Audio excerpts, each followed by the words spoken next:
Bom dia a todos.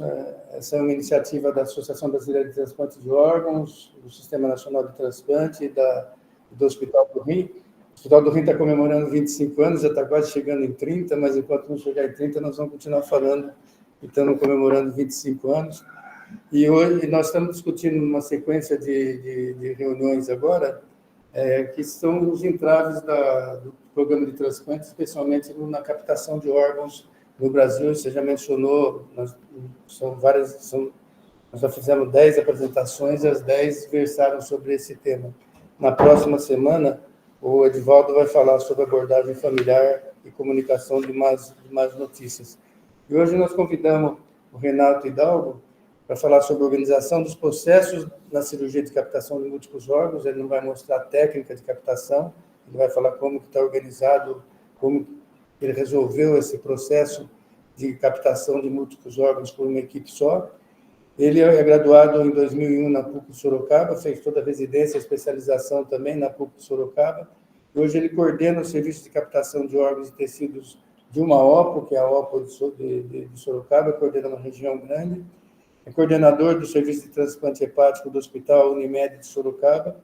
E, mais importante assim, a experiência dele, ele tem um grupo autônomo de captação de órgãos abdominais que já atendeu nos últimos 5 anos 1/3 das captações de órgãos no estado de São Paulo.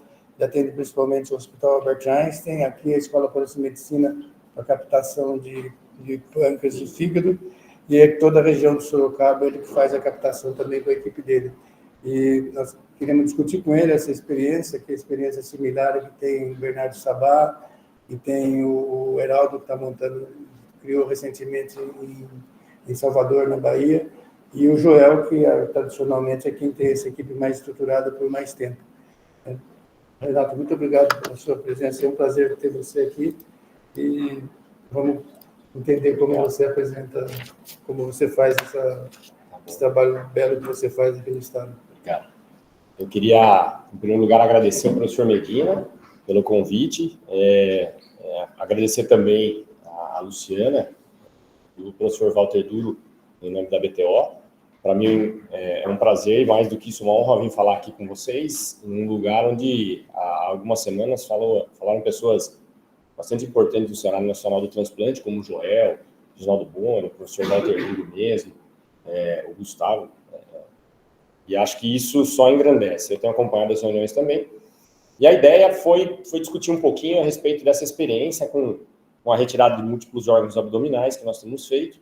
Como o professor Medina mencionou, eu não vou me ater praticamente em momento nenhum à questão técnica, vou falar coisas muito pertinentes mais à organização e aos modelos que a gente acaba encontrando tanto no Brasil quanto internacionalmente. E a questão técnica eu vou deixar para um fórum adequado, com cirurgiões, eventualmente com pessoas destinadas à retirada de órgãos. Então, esse tema acaba sendo de bastante relevância, uma vez que é obrigatória a presença dessa particularidade da retirada de órgãos em todos os transplantes com doador falecido. Eu não tenho nenhum conflito de interesse para isso. E, iniciando, nós sabemos que, assim, hoje, tudo que se fala em transplante acaba tendo indicadores para você tentar mensurar o resultado e, com isso, propor iniciativas que visem melhorar a prática e, claro, a segurança dos procedimentos. Mas talvez um dos que menos tem até hoje seja a extração de órgãos. Então, nós hoje discutimos em fóruns adequados e fazemos treinamento com toda a equipe multidisciplinar, da abordagem da família do doador, da manutenção hemodinâmica, da agilidade na coleta e realização dos exames, mas muito provavelmente não é nessa proporção que a gente discute a qualidade ou a logística da retirada de órgãos em todo o cenário nacional. Aqui não. Tá bom. Então, essa relevância acaba sendo mostrada numericamente quando a gente fala que no ano passado, segundo o Registro Brasileiro de Transplante, nós tivemos mais de 4.000 doadores efetivos e para que conseguíssemos fazer praticamente 8.000 transplantes, nós utilizamos a extração multiorgânica em grande parte das vezes, talvez a maioria delas. onde se baseia ou qual é o princípio da retirada de órgãos? Então, talvez esse seja o único aspecto técnico para discutir. Ela se baseia numa cirurgia onde você vai tentar retirar os órgãos a serem transplantados, mantendo todas as características fisiológicas e anatômicas. Eu falo todos os órgãos, porque, a princípio, quando nós falamos em transplante, você pode retirar também tecidos, mas as características da retirada e também de manutenção, do acondicionamento e do uso são completamente diferentes. Então, aqui, os órgãos, tanto torácicos quanto abdominais, eles são retirados, e o princípio para que você consiga mantê-lo em condições adequadas é que você reduza ao máximo o metabolismo celular desses órgãos. Então, você vai fazer com que eles fiquem, entre aspas, adormecidos por um período de tempo, para que você tenha tempo suficiente de levar isso do seu hospital doador até o seu hospital onde o transplante vai ser realizado. Tá? Como é que nós fazemos para que você tenha o menor metabolismo possível? A primeira situação é você gerar uma hipotermia, então você faz com que a temperatura baixe, isso você consegue através do uso tanto de solução salina em baixa temperatura ou congelada, soro fisiológico mesmo, e também a substituição de sangue por solução de preservação. Isso foi o que mudou radicalmente a manutenção dos órgãos aí, juntamente, claro, com o advento do imunossupressor, a melhora do cuidado pós-operatório, para que você consiga deixar mais tempo esse órgão apto a ser implantado posteriormente no doente. Então, isso já claramente, no resto do mundo, a gente mostrou que tem resultado quando você implica na sobrevivência do doador, sobrevivência do enxerto. Então, eu também não vou me alongar, mas nós temos um exemplo claro, então isso é um trabalho recente, publicado pelo grupo de Birmingham, justamente pela Amanda e pelo Yuri, que são dois cirurgiões que hoje trabalham no nosso meio aqui no Brasil, então aqui em São Paulo, e eles estudaram justamente fatores que poderiam ter impacto no resultado do transplante, especialmente uma parte do estudo relacionada à cirurgia de retirada. E aí, o que eles notaram, desculpe se ficou pequeno, eu tentei aumentar um pouquinho, é que quando você tinha lesão na retirada, aí vou me recordar um pouco do que o Joel falou, e esse trabalho especificamente é sobre transplante de fígado, mas quando você tinha isso, você acabava tendo realmente praticamente 2 a 3 vezes aumento do risco da piora do resultado do enxerto. Então, isso quer dizer que o cuidado que nós temos que ter na extração é muito maior do que talvez nós tenhamos pensado até hoje. Assim como eu falei antes de começar a apresentação formal, o que acontecia até pouco tempo atrás, e acontece eventualmente, é de que o cirurgião destinado a fazer a retirada de órgãos é normalmente o cirurgião menos experiente da equipe. É alguém que viu menos vezes as complicações que podem acontecer no transplante e também, por conta disso, talvez tenha um menor cuidado na hora de realizar a extração, seja de fígado, pâncreas ou rim. Hoje, a tendência é que você tenha um cirurgião experiente fazendo essa avaliação, até porque, eu costumo dizer bastante isso para os residentes que passam conosco, talvez a parte mais difícil na retirada de órgãos não seja a técnica de onde dissecar, de onde cortar, ou de onde tracionar, e sim a decisão por usar ou não utilizar aquele enxerto. No caso do rim, isso acaba sendo menos importante, tá? Mas no caso do fígado e do pâncreas, talvez esse seja um dos calcanhares de Aquiles, quando você fala em experiência na extração. Então, você saber se um órgão é utilizável ou ele é um órgão que não cabe a utilização para transplante, seja um dos pontos de maior fraqueza nessa cadeia toda. Ainda falando na relevância, e talvez esse seja um dos motivos da heterogeneidade do sistema de retirada de órgãos que nós temos hoje no Brasil, é de que o país ele é imenso, então, ao contrário do que acontece em países com sistema de transplante mais desenvolvidos, como a Espanha, como a Inglaterra, nós temos um continente sob nossos pés. Então, nós temos que entender realidades diferentes e também tentar achar soluções diferentes para essas realidades que nós encontramos ao longo do país. Então, nós temos hoje, das 27 unidades do país, atividade transplantadora propriamente em cerca de 1/3, quando a gente fala em pâncreas, em pulmão, e praticamente 2/3 quando a gente fala em fígado e rim. Então, isso faz com que seja difícil você promover o mesmo treinamento e entender a mesma qualidade de retirada de órgãos em estados onde praticamente você não tem atividade transplantadora. E aí gera uma primeira dúvida para nós de como fazer para você ter retirada de órgãos num país onde sequer você tem transplante ou tem equipes especializadas para isso, prontas para se dedicar integralmente a uma atividade como essa. Então, hoje no país nós temos doadores de órgãos sendo gerados no Amazonas, no Mato Grosso, em Rondônia, em Tocantins, e você não tem nenhuma atividade captadora lá, ou seja, você não tem transplante muitas vezes nesses lugares e também não tem uma equipe treinada lá para que você consiga fazer a retirada. Então, existe a oferta desses órgãos em rede nacional, mas o que acaba acontecendo é que você tem que deslocar uma equipe de outro estado, e aí uma logística completamente mais complicada, para que gere a retirada de órgãos nesses estados. E a realidade, e talvez o modelo mais adequado, seja o que vem sendo implementado nesses outros estados. Então, você tem estados sem atividade transplantadora, por exemplo, de fígado, mas no Mato Grosso do Sul, no Piauí, no Rio Grande do Norte, em Sergipe, você tem equipes locais que acabam promovendo essa retirada. São equipes que foram treinadas em outros centros, que hoje ainda não realizam transplante ou optaram por não realizar, mas conseguem fazer essa retirada.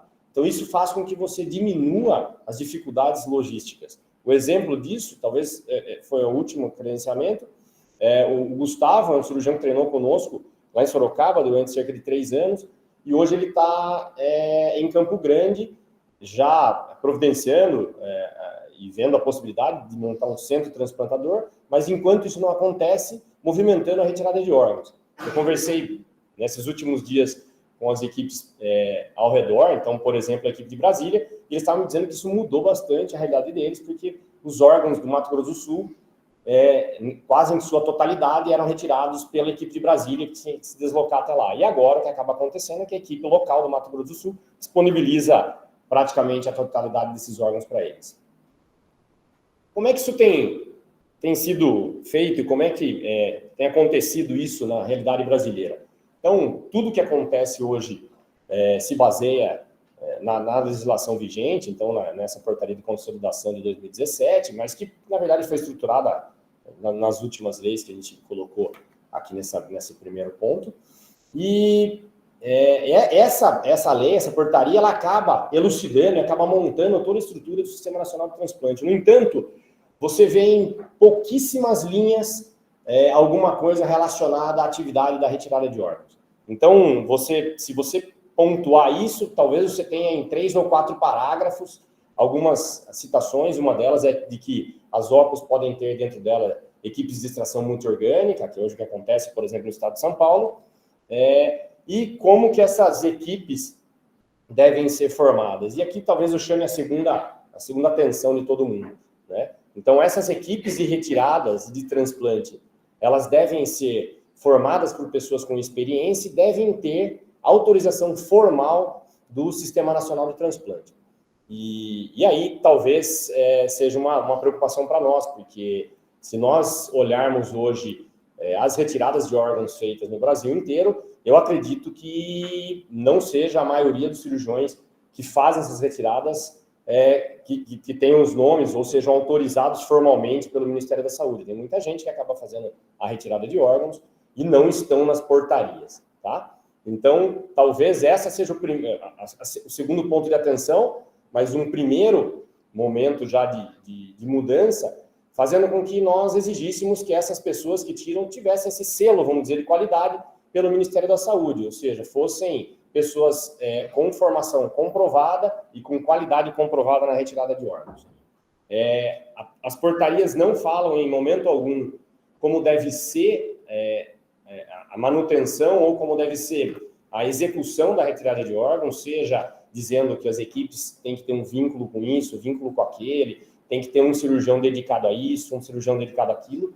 Isso em nenhum momento você encontra nas portarias, e talvez seja também outro ponto para a gente discutir, se não vale a pena formalizar isso aí, tá? Então, aqui só um exemplo, como uma portaria, você encaminha documentos, e entre os documentos você tem que encaminhar uma declaração dizendo que você tem disponibilidade integral, seja você ou da sua equipe, para realizar retiradas, e no caso nosso, transplante, mas a retirada também, e aí você acaba tendo uma numeração frente ao Sistema Nacional de Transplante, que confere a você autorização para que possa fazer as retiradas, no caso de outras equipes, do transplante. Tá? A BTO já militou nessa área, então, lá em 2009, até foi publicado um livro, um manual, né, de diretrizes para captação e retirada de múltiplos órgãos. Esse era uma publicação que versou bastante no ponto de vista técnico, então falava sobre solução de preservação, falava sobre os tempos cirúrgicos, quais materiais e quais os cuidados as equipes deveriam ter, tanto na retirada quanto no acondicionamento. No entanto, talvez tenha sido uma breve discussão e isso não tomou corpo, não foi mais à frente. Essa diretriz hoje talvez seja pouco conhecida dos cirurgiões mais novos, e acredito que esse seja um caminho também de nós nos dedicarmos para informar a nova geração que vem aí com transplante. Tá? Então, nessa mesma diretriz, nós informávamos como seria a ordem das retiradas, levando em consideração o tempo de isquemia. Então, isso é hoje o que acontece. Então, no momento da retirada multiorgânica, a preferência da cirurgia e da retirada pelo coração, pulmão, seguindo pelo fígado, pâncreas, intestino, rins e, eventualmente, enxertos vasculares e tecidos.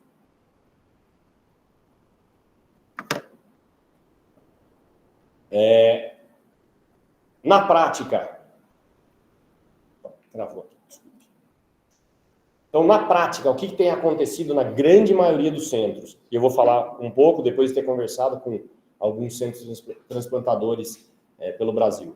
Os rins, hoje, continuam sendo a sua retirada sob responsabilidade das OPOS ou das centrais estaduais de doação de órgãos.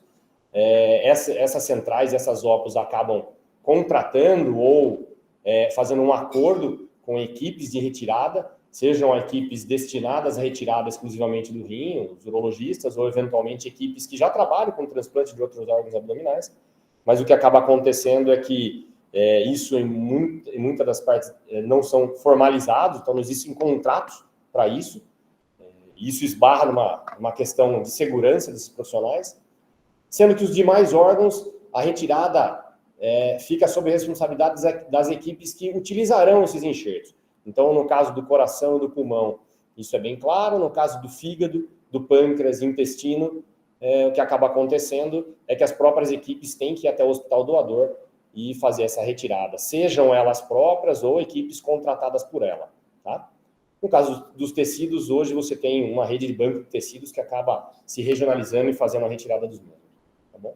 Portanto, o que acaba acontecendo é que, seguindo a realidade nacional, numa cirurgia de extração de órgãos, esse cenário acaba sendo absolutamente comum, e talvez vocês todos tenham bastante familiaridade com ele. Quando todos os órgãos são disponibilizados, até 9 equipes podem estar presentes dentro do campo operatório.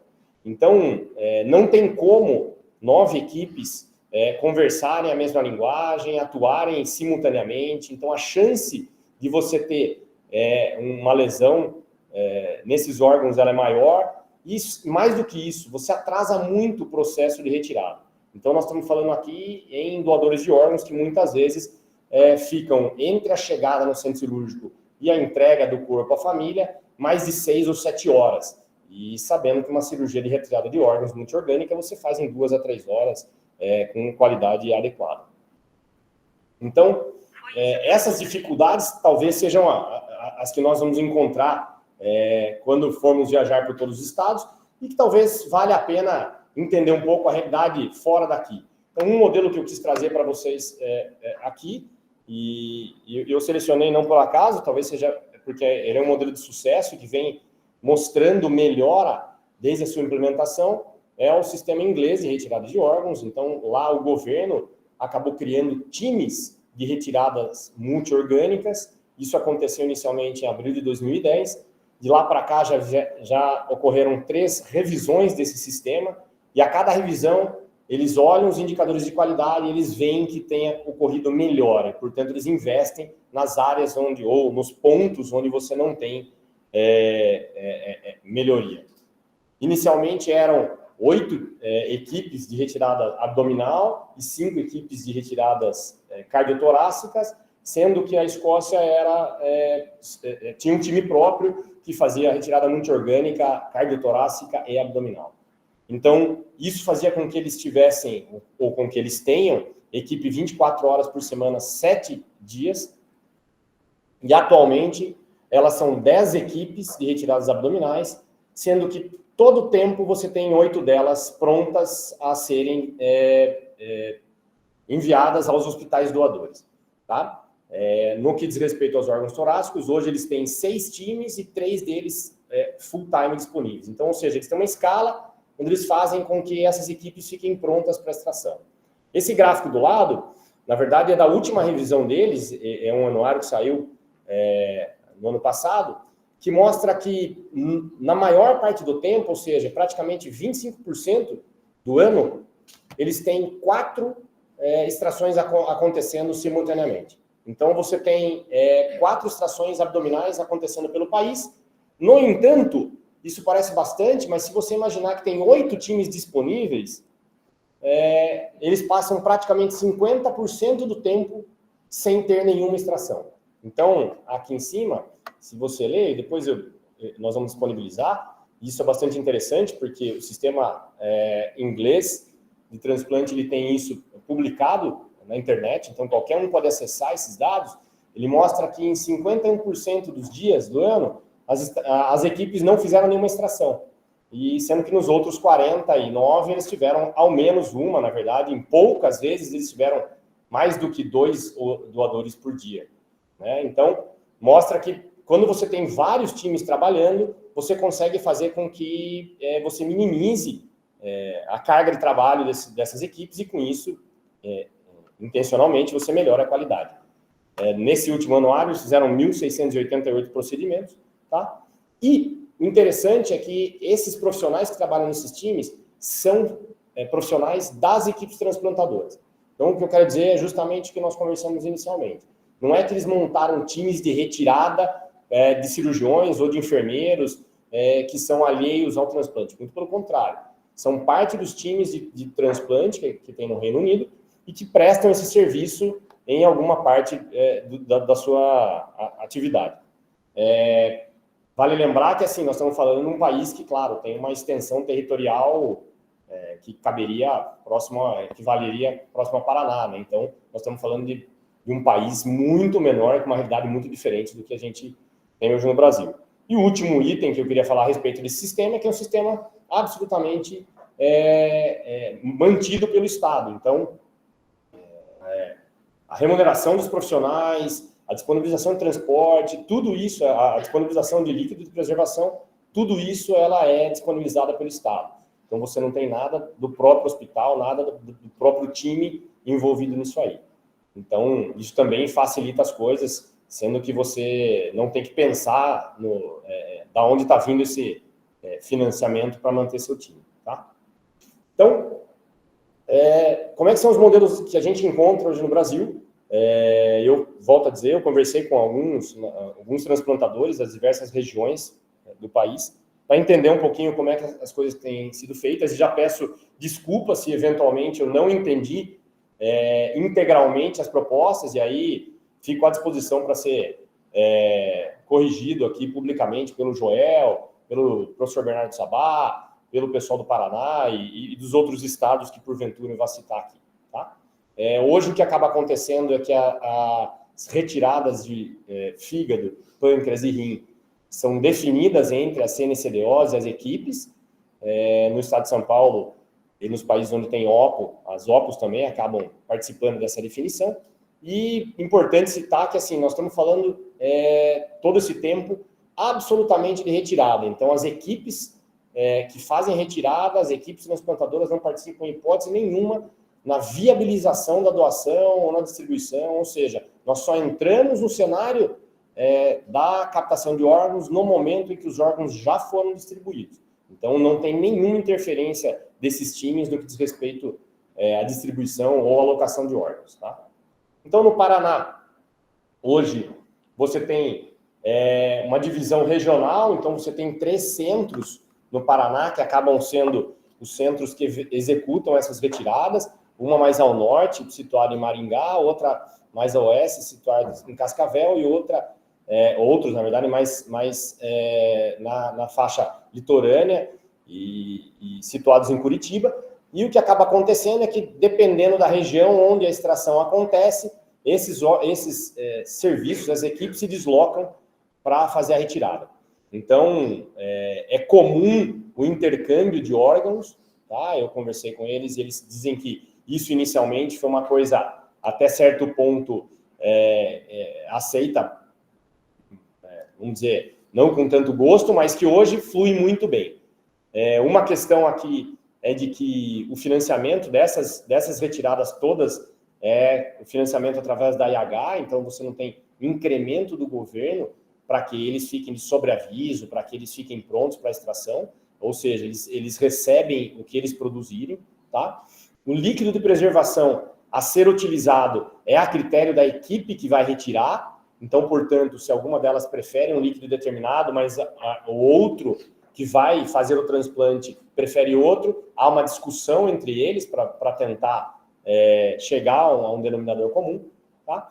E uma característica interessante é de que o Paraná disponibiliza, na verdade, o governo do Paraná disponibiliza a aeronave com mais facilidade. Eles têm a aeronave própria do governo, e isso faz com que, quando você tem distâncias muito grandes, essa aeronave acabe voando com maior liberalidade.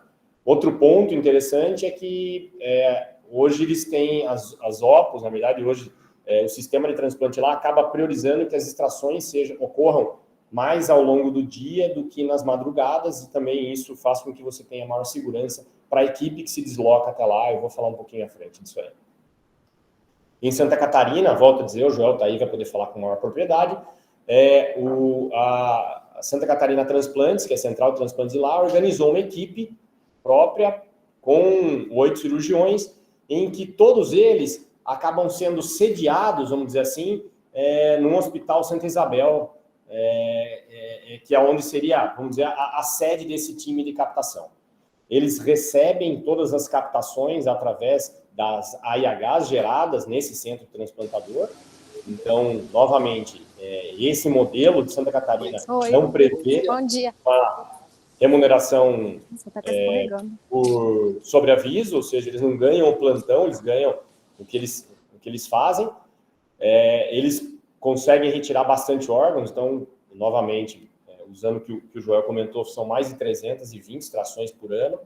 E isso talvez tenha sido o modelo que todo mundo tentou olhar e copiar de certa forma, porque eles são grandes exportadores de enxertos. Eles tiveram 322 doadores efetivos em 2023, segundo a BTO, e, na verdade, fizeram menos da metade de transplantes de fígado, ou seja, grande parte dos enxertos disponibilizados aqui acabaram sendo, entre aspas, exportados para outros estados da federação.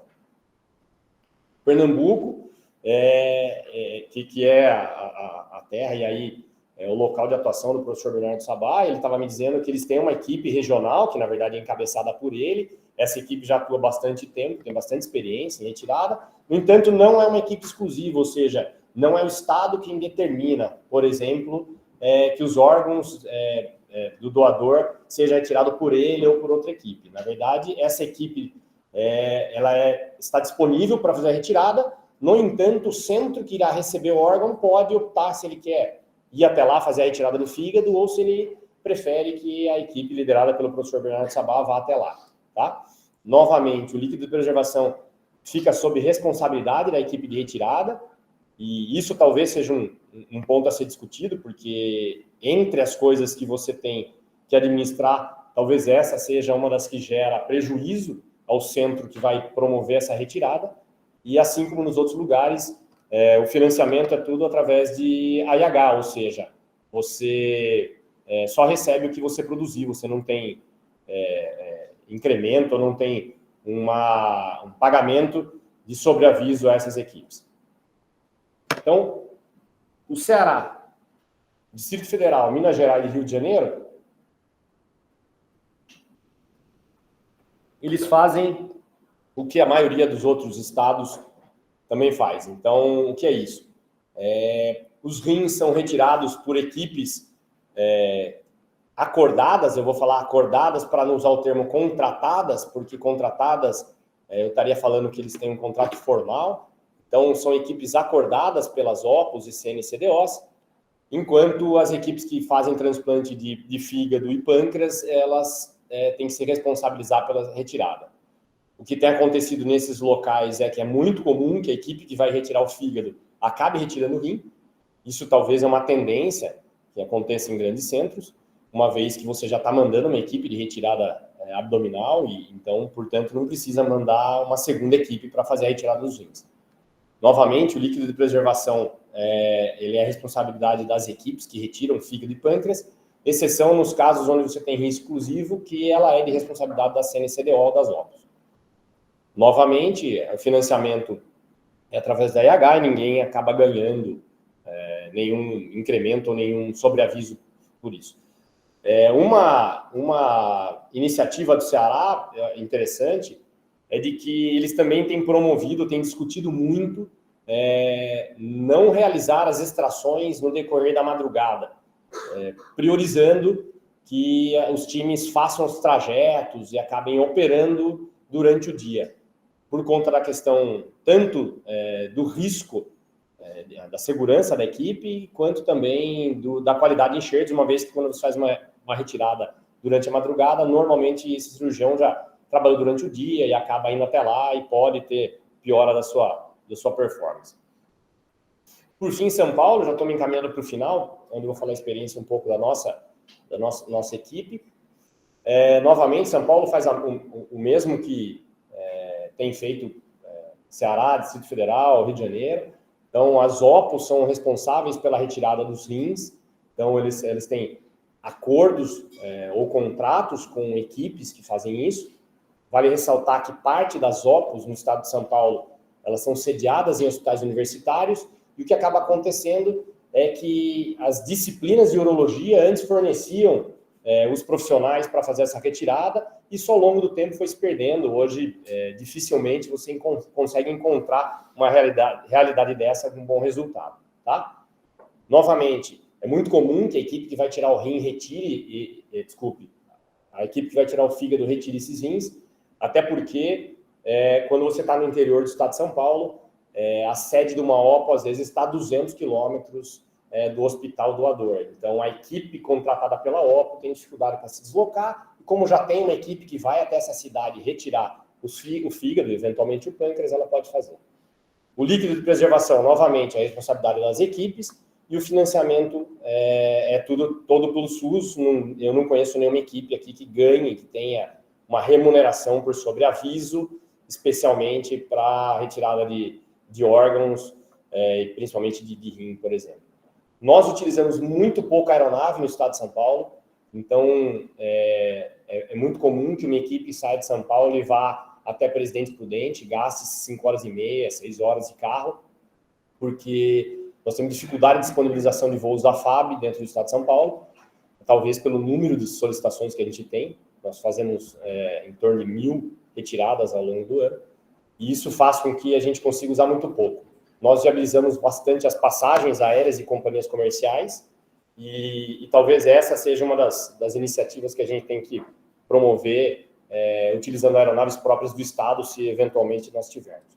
Tá? Então, como é que foi a nossa experiência? Eu vou acabar rapidamente mostrando um pouquinho do que a gente tem feito ao longo dos últimos anos. Então, nós começamos vendo os desafios que enfrentávamos lá, na década passada, então as equipes de transplantes eram muito volumosas, então você tinha que ter um profissional à disposição 24 horas por dia nessa equipe. Volto a dizer, por quê? Porque a extração aparecia, esse profissional tinha que estar pronto para sair, ele não podia estar no consultório, ele não podia estar... Então era difícil, então as equipes eram muito grandes. Tinham equipes de fígado com 12, 15 pessoas que faziam não mais do que 30, 40 transplantes por ano, e isso, no meu ponto de vista, não era a condição ideal. Existia um risco muito grande na qualidade dos órgãos, e isso principalmente baseado em 2 pilares. Você tinha inexperiência dos profissionais que trabalhavam nessa área. Novamente, a maioria eram ex-residentes que tinham acabado a formação e queriam trabalhar com transplante. O que sobrava, obviamente, era trabalhar nas equipes de extração de órgão, ou seja, era trabalhar com extração de órgãos nessas equipes. Então, isso acontecia de que eles iam ganhando experiência já como cirurgiões da captação. E, claro, isso não era o ideal na curva de aprendizado. E, além disso, eram poucos cirurgiões. Então, o que acabava acontecendo é que poucos cirurgiões cobriam praticamente toda a escala. A chance de você ter um problema, uma imperícia durante um procedimento era muito comum. Tá? E, por fim, e talvez aqui seja o terceiro ponto que eu queria destacar, era a heterogeneidade do processo. Então, eram retiradas completamente diferentes de um serviço para outro. Então, o líquido de preservação utilizado, o jeito com que você fazia o armazenamento desse órgão, a técnica que você utilizava é completamente diferente. Eu trouxe um exemplo até para mostrar para vocês, onde alguns serviços levavam solução de preservação em contato com gelo d'água, e o que é importante lembrar é que essas soluções de preservação, elas têm uma variação de temperatura na qual, caso elas diminuam e cheguem a próximo de zero, elas podem se precipitar. Então, isso foi um exemplo, nós tivemos uma precipitação, isso aqui acabou congelando uma solução de preservação. Isso é um risco muito grande, porque se você infundir isso aí, a gente não sabe o que pode acontecer, tanto sob o ponto de vista de êmbolo, quanto do ponto de vista de qualidade do líquido, uma vez que você talvez tenha desnaturado muitas proteínas que tem aqui dentro. Então, hoje a gente sabe que o transporte adequado é feito sem contato com gelo. Na verdade, você põe mantas térmicas e uma caixa térmica que consegue fazer com que esse líquido de preservação se mantenha entre 2 e 8 graus, que seria a variação de temperatura adequada para ele. Outro ponto é de que nós tínhamos dificuldade no que diz respeito às embalagens e caixas usadas. Então, uma equipe levava caixas enormes e fazia com que você quase não conseguisse colocar nos porta-malas dos serviços de transporte. A outra era tão grande que acabava ocupando o assento de um dos profissionais. Então, isso fazia com que nem sempre você conseguisse mandar o profissional. Então, vou mandar 3 profissionais. Não, hoje dá 2 porque o carro que está aí. Então, essas dificuldades nós acreditávamos que teriam que ser sanadas. E tudo isso acabava fazendo com que você tivesse um prolongamento do processo de doação. Então, eram 3 equipes envolvidas, eram 4 equipes envolvidas. Então, muitas vezes a equipe do fígado chegava, olhava o órgão, então a gente acha que não é adequado. Onde está a equipe do rim? A equipe do rim está vindo para cá. Poxa, então, como é que a gente faz? Deixa o doador? Então, isso aí era uma coisa que sempre causou para nós estranheza, porque a impressão que existia é que não havia conversa entre os times, e por isso a gente acreditava que tinha uma maneira melhor de fazer. Tá? Nós desenvolvemos, idealizamos, vamos dizer assim, em dezembro de 2015, um serviço de captação de órgãos e tecidos para transplante, que a gente chamou de SCOT. Na ocasião, eram só 3 cirurgiões e um enfermeiro. Os cirurgiões eram eu, o Glauco, que trabalha comigo até hoje, e o Romerito Neiva, que hoje trabalha lá em São Luís, no Maranhão, e um enfermeiro, que é o José Júnior, que trabalha com a gente até hoje, deve completar aí quase 15, 20 anos do meu lado, trabalhando com isso. Tá? O primeiro parceiro nosso, eu devo bastante a ele, que acreditou nessa ideia, foi o Hospital Israelita Albert Einstein. Então, eles deram abertura para que a gente colocasse em prática esse tipo de nova atuação, retirando todos os órgãos do programa de transplante de fígado do PROAD. Então, lá nós estamos desde dezembro de 2015. E, posteriormente, a OP Sorocaba, que ela estava se reestruturando. Nessa ocasião, ela estava em Itu, não estava em Sorocaba, e nós prontamente nos colocamos à disposição para fazer as retiradas. E, a partir de então, nós precisávamos de uma casa para isso, ou seja, eu precisava de algum lugar que me acolhesse como instituição onde eu pudesse cobrar, fazer toda essa troca, ter material, e, sem sombra de dúvida, o Hospital Miguel Suelo, que é da Unimed de Sorocaba, foi quem abraçou essa ideia e foi o grande parceiro ao longo desses anos todos conosco. De janeiro a dezembro, já no primeiro ano, nós fizemos 164 cirurgias de extração, ou seja, nós fizemos praticamente 12 cirurgias por mês, então já era um volume maior. De lá para cá, nós já retiramos mais de 3 mil órgãos ao longo desses quase 10 anos de estrada. Tá?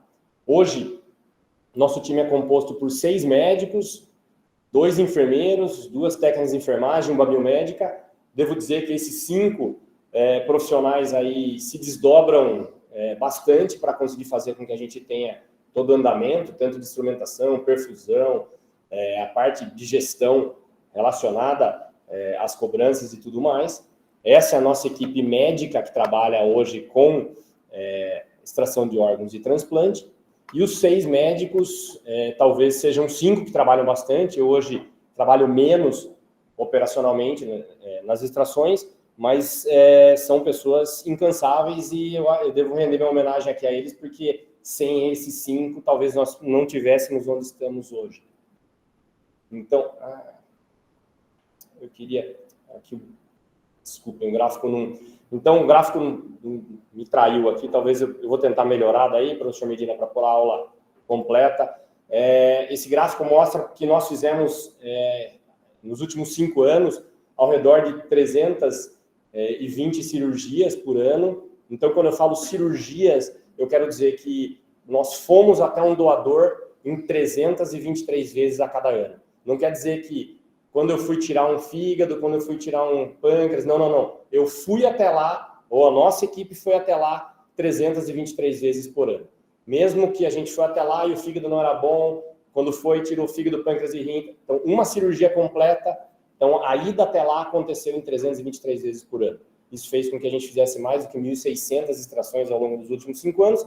Se a gente imaginar que o número 300 por ano talvez seja, poucos estados acabam fazendo isso, é como se a gente fosse uma equipe exclusiva de alguns dos estados. Tá? Como o professor Medina falou no início, nós participamos de aproximadamente 30%, até um pouquinho mais, das cirurgias de extração ocorridas no estado de São Paulo ao longo desses últimos 5 anos. Quando a gente fala especialmente no fígado, 36% dos órgãos retirados no estado de São Paulo foram realizados pelo nosso time e os outros 64% foram retirados por outras equipes transplantadoras. E no caso do rim, praticamente 1/4 dos rins retirados no estado de São Paulo foram realizados por nós. Cabe aqui uma consideração, durante 3 anos, entre 2019 e pouco mais de 3 anos, 2022, nós fomos contratados pela Oppo Dante, na ocasião coordenada pelo Reginaldo Boni, e aí nós fizemos as extrações de rim para eles também lá, e isso fez com que a gente aumentasse bastante o volume de retiradas renais que nós fazíamos na ocasião. Tá? Então, algumas premissas que nós temos como base, que talvez melhore a qualidade do nosso serviço. Nosso material é sempre exclusivo do nosso time, então nós temos um material cirúrgico dedicado, então um afastador é próprio para uma cirurgia de retirada multiorgânica, as pinças, os catéteres, nós levamos nosso equipo. A logística de transporte, ela é sempre personalizada, e eu quero dizer personalizada porque a cada doador a gente senta e pensa qual a melhor logística.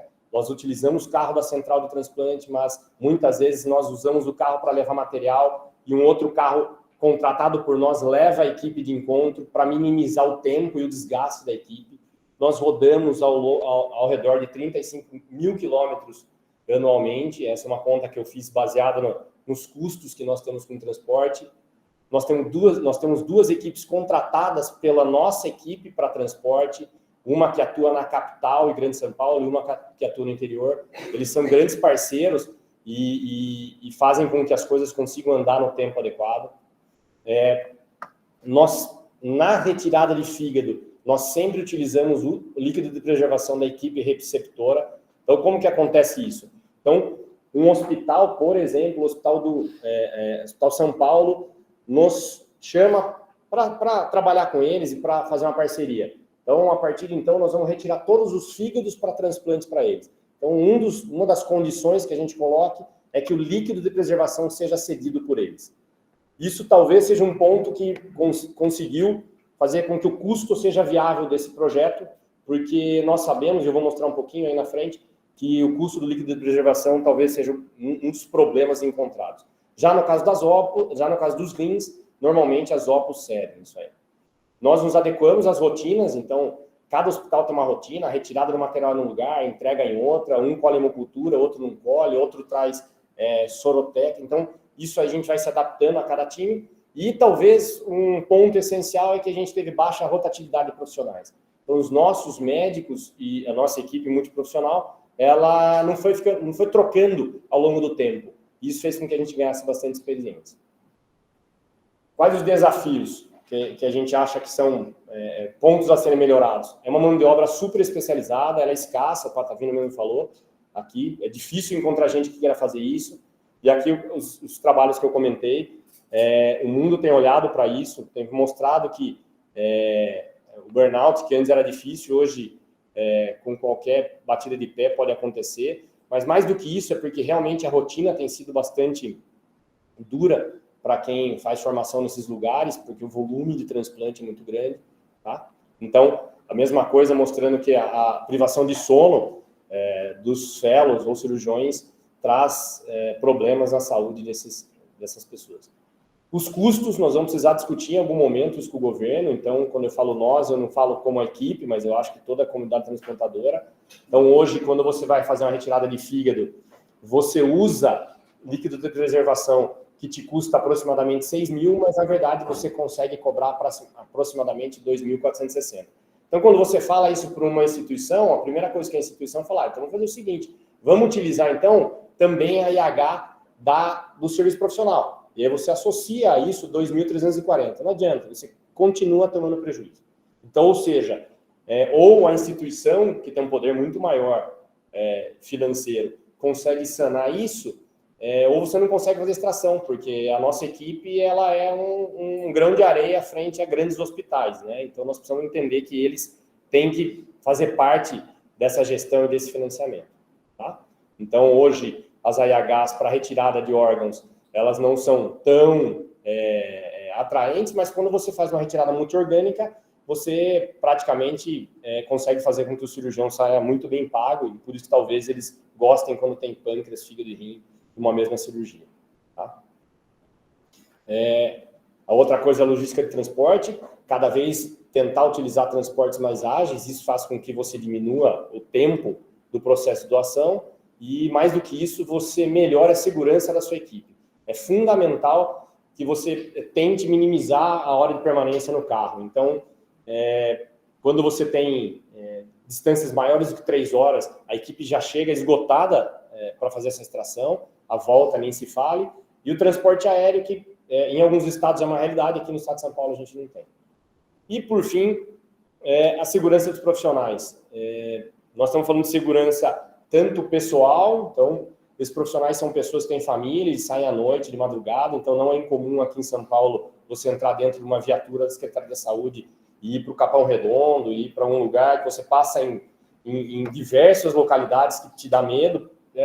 Pela arquitetura, não, porque pelo que você ouve no jornal, você ouve que são lugares perigosos. Então, essa segurança é um desafio para que a gente consiga sanar. A segurança jurídica, então, muitas vezes são profissionais que não têm nenhum vínculo empregatício com as instituições, e isso faz com que, se eventualmente ele acabe tendo algum problema relacionado à sua atividade médica, ele não tem respaldo algum. E financeira, claro, sem sombra de dúvida, são pessoas que têm que trabalhar para ganhar o pão de cada dia. Eu queria encerrar agradecendo a todo mundo, acho que assim, nós precisamos continuar fazendo as campanhas, mas pensar em todos os pontos desse processo, tá? Terminar agradecendo os profissionais que trabalham comigo, eu acho que eles são os pilares para que isso tivesse dado certo. Eles trabalharam incessantemente ao longo dos últimos 9 anos, e minha família, que sempre é quem faz essas coisas valerem a pena quando você chega em casa depois de 48 horas de trabalho. Obrigado.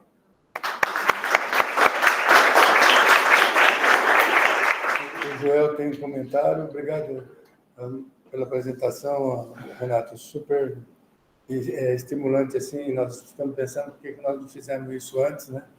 O Joel de Andrade e o Bernardo Sabá, para fazer e a Jaqueline também para fazer um comentário. Os 3 comentários que tem, depois eu passo para o Walter e para a Luciana. Eu queria parabenizar de novo a organização dessas reuniões, excelente. Renato, parabéns pela tua apresentação, super clara, você foi fundo no tema, e eu acho que essas propostas são essenciais. Quer dizer, não deve ter um modelo único para o país, ele deve procurar uma solução provavelmente híbrida, mas hoje nós temos muitas questões que não são respondidas. Por exemplo, quando um cirurgião viaja 200, 300 quilômetros e quando faz a laparotomia e encontra pus na cavidade, né, isso é uma cirurgia que valeu ou não valeu? Quer dizer, tem vários gaps que não estão contemplados, né? O preço dos líquidos de perfusão também, você mencionou, né? Quer dizer, nós hoje vivemos uma realidade de que o que a IH paga não cobre os custos e cada vez mais nós vamos ser pressionados para isso, e eu não acho que deveria ser um subsídio das centrais estaduais, isso faz parte de um programa federal. Enfim, o meu comentário é só no sentido de dar parabéns por ter trazido esse tema à tona, e eu acho que esse tema merece ser colocado em cima da mesa e discutido com profundidade, porque ele é essencial para o sucesso do nosso trabalho. Obrigado. O Bernardo, depois a Jaqueline. A Jaqueline é da OPA da Santa Casa de Porto Alegre.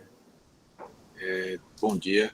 Parabenizando também o Renato, né, mostrando aqui, trazendo a sua experiência que talvez seja a maior do Brasil em termos de captação de órgãos. Eu vou aqui rapidamente só enfatizar alguns pontos. O controle de qualidade das captações também é responsabilidade dos programas de transplantes. Então, é preciso que se institucionalize e que os programas dêem um feedback para as equipes. Isso é uma coisa importante. A outra questão é que a equipe de captação não é só o cirurgião. A gente tem treinado exclusivamente os cirurgiões, mas a equipe de captação ela deve ter instrumentadores específicos e também perfusionistas específicos. Então, é uma equipe multiprofissional. Não adianta só treinar o cirurgião. O cirurgião tem que ter um respaldo de instrumentadores experientes e de perfusionistas experientes. Uma outra coisa que eu vou desagradar os cirurgiões. O mais importante na cirurgia de captação não é a retirada dos órgãos. A hepatectomia, a nefrectomia não é o mais importante. O mais importante é a preservação dos órgãos. Então, o cirurgião que está lá somente utilizando bisturi, pinça, tesoura, para retirar os órgãos, ele não está fazendo o mais importante, que é a atenção na preservação dos órgãos. Né? E uma outra coisa em relação, só para concluir, em relação à questão que Joel levantou, das equipes se deslocarem, fazerem um procedimento e não ocorrer a captação, e aí zero de pagamento para a equipe. A solução disso, as centrais de transplantes autorizarem a retirar os órgãos e encaminhar para o anátomo patológico. E aí, nesse caso, a equipe pode cobrar a retirada dos órgãos. Ok? Obrigado aí pela oportunidade. Obrigado, Jaqueline. Por último, Jaqueline. Bom dia, pessoal. Em primeiro lugar, parabéns pela contribuição. Acho que tudo isso vem para melhorar a qualidade, tanto da retirada quanto do transplante. O que a gente tem observado é com relação a, talvez, uma sugestão para que se pudesse pensar, às vezes, com relação aos órgãos que vêm de outro estado para nós, aqui no Rio Grande do Sul, a demora com que a gente observa para que seja encaminhada a folha com a descrição cirúrgica e a macroscopia. Às vezes o órgão já saiu do local, né? E a gente ainda não sabe se a perfusão é boa, se teve alguma lesão em vaso, não se sabe. Então, talvez agilizar essa parte, né? Que se consiga enviar mais rápido para que a gente possa, daqui a pouco, através da descrição, né, perceber que talvez não vá dar para ser utilizado aquele órgão e diminuir um custo. Mas é só uma sugestão, assim, que às vezes a gente observa que que acaba acontecendo na demora, né? Uma outra coisa também que a gente vê nas folhas de descrição é que às vezes não descreve a quantidade de vasos, também não descreve a perfusão, assim, só se fala da retirada, talvez isso auxiliasse um pouco mais as equipes, né? Como um todo, no geral. Seria só essas colocações. Então, eu vou até bater um pouquinho nesse tema, Jaqueline. Talvez o que falte para nós seja objetividade. Então, eu convido todos se quiserem olhar publicamente, volto a te falar, esse sistema de retirada de órgãos em inglês, eles têm impressos bastante objetivos. Então, assim, ele não dá espaço para o cirurgião tentar descrever se o rim foi manchado. Não, ele já dá as opções. Foi bom, ruim, mancha, artéria. Tá. Então, ele só preenche sim, não, sim, não, sim, não, ou ele pontua. A mesma coisa acontece com o fígado. Ele, inclusive, tem um impresso próprio que ele classifica as lesões. Então, já tem as lesões, então você não precisa explicar. Teve uma secção da artéria renal pela equipe do fígado. Aí você cria aquela questão de... Não, lá você tem prontamente para falar o que aconteceu. E acho que nós estamos em 2024, né? A tendência é que nós façamos isso de maneira eletrônica. Não tem porquê, cada vez mais, ficar levando papel, levando ficha. Hoje em dia, você deveria ter um sistema em que você preenche isso na hora da extração e você tem um log, claro, do seu cirurgião, que você valida isso e isso aí vai para o sistema. E você não tem por que ficar passando papel para a enfermeira passa papel para a CNCDO, a CNCDO... Não, nós estamos em 2024, talvez haja espaço para nós digitalizarmos todo esse processo. Walter. Parabéns, Renata. Excelente apresentação, muito didática.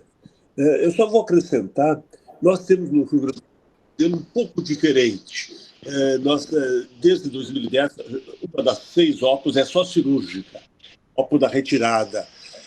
Essa OPO foi reformulada, ficou no outro hospital, trocou de hospital agora, e ela tem um pagamento diferenciado. Eles recebem, provavelmente, mais que os cirurgiões do transplante. Eles recebem a IH com um incremento de 80%, o Estado dá mais desse valor de volta para eles recebem, então, 2 vezes esse valor, e o grupo, são 5, 6 cirurgiões, ganham 20 mil global, para dividir entre eles, para ficarem de sobreaviso. E vai um com uma enfermeira sempre, e se precisar ir um segundo ou um terceiro, eles vão para outro lugar e vai indo. Então, esse sistema melhorou, está profissional. É um pouco caro, mas ele profissionalizou bastante. O outro aspecto, nós tivemos uma ideia de, em vez de deixar nas caixas com gelo, os rins, porque a gente começou a medir a temperatura e esses rins estão com 1, 2, 3 graus, sempre abaixo de 4 graus e próximo a 0. Então, nós testamos os rins que não estavam sendo utilizados, que não foram utilizados, e antes de ir para a patologia, a gente deixava 24 horas na geladeira, uma geladeira especial com média temperatura. E a temperatura medida horária, cada hora, por 8 horas até de noite, no outro dia de manhã, não variou absolutamente nada. 5 graus, a gente colocou 5 graus e ficou 5 graus. Então, a gente está nos organizando para começar a deixar os rins armazenados em geladeira. Dr. Walter, eu queria até falando a respeito disso do financiamento, eu não fui a fundo, acho que cada modelo tem sua característica. E claro, acho que talvez isso possa ser tratado num fórum adequado de financiamento e tudo mais. Agora, nós montamos esse nosso time, eu gosto de falar time porque me soa time de que todo mundo está jogando junto, tá? Então, nós estamos indo para frente com todo mundo, cada um na sua posição. Então, me soa bem esse termo time. Onde eu tenho acordos diferentes com diferentes entidades, né? Então, cada hospital tem um acordo comigo. Isso me faz conseguir manter uma equipe muito profissional, que ao contrário dos cirurgiões que têm uma outra atividade, trabalham com transplante, eles sim ganham sim sobreaviso. Os meus profissionais não médicos, eles têm um ganho, um financiamento dessa estrutura que nós montamos. Então, todo mês, acontecendo ou não acontecendo, eles têm um valor eles têm tudo isso aí. Então, isso faz com que eles tenham motivação para continuar trabalhando conosco, apesar de todos os percalços. E no caso dos médicos, eles também ganham por procedimento, mas eles participam ainda do transplante, então isso faz com que o rendimento também possa ser um pouco melhor. E, por fim, dizer que quando eu gero a IH, eu falo quando, porque volto a falar, existem acordos diferentes com cada instituição, mas quando eu gero a IH, eu gero pelo Hospital da Unimed, que é, entre aspas, a minha casa, para resolver tudo isso aí. E lá eu também tenho incremento para retirada de fígado, então isso faz com que o valor seja melhor. Então tudo isso acaba ajudando e fazendo com que o sistema ande de forma adequada. Então é como se fosse uma colcha de retalhos que nós vamos mantendo, mas que tem sido equilibrada adequadamente ao longo dos últimos 9 anos. Luciana. Eu queria parabenizar o Renato, achei sensacional a apresentação, principalmente por trazer esse panorama do Brasil tão diverso. E já queria fazer o convite para ele, se ele pudesse trabalhar junto com o Bernardo, que é da comissão na BTO, talvez para evoluir com essa questão da documentação, dos formulários, e acho que com certeza isso tem que ser online, digital, não cabe mais a história de papel, concordo 100% com isso, mas eu acho que a BTO poderia ajudar nesse processo e ser algo que a gente pudesse ofertar ao sistema, e que vai trazer de cara benefício, além da gente conseguir depois colocar os indicadores de qualidade. Então, é um convite já público aqui para que a gente possa evoluir nesse ponto, e parabéns de novo, achei muito, muito boa a apresentação. Obrigado, Luciana. Estou à disposição da BTO. Eu já tinha conversado há poucos dias com o professor Bernardo Sabá, da minha intenção e possibilidade de contribuir. Então, estou à disposição, vamos conversar e quando for melhor para vocês, nós podemos começar a fazer isso aí, desenvolver. Antes de passar para o Reginaldo, eu queria mostrar a apresentação da próxima semana, abordagem familiar e comunicação de más notícias. Quem vai falar é o Edivaldo, que é o enfermeiro da OPO do Hospital das Clínicas, junto com o Leonardo, que é o médico coordenador dessa OPO. E eles têm um treinamento, eles são responsáveis pela maior parte das pessoas que foram treinadas nessa atividade, tanto o Edivaldo como o Leonardo.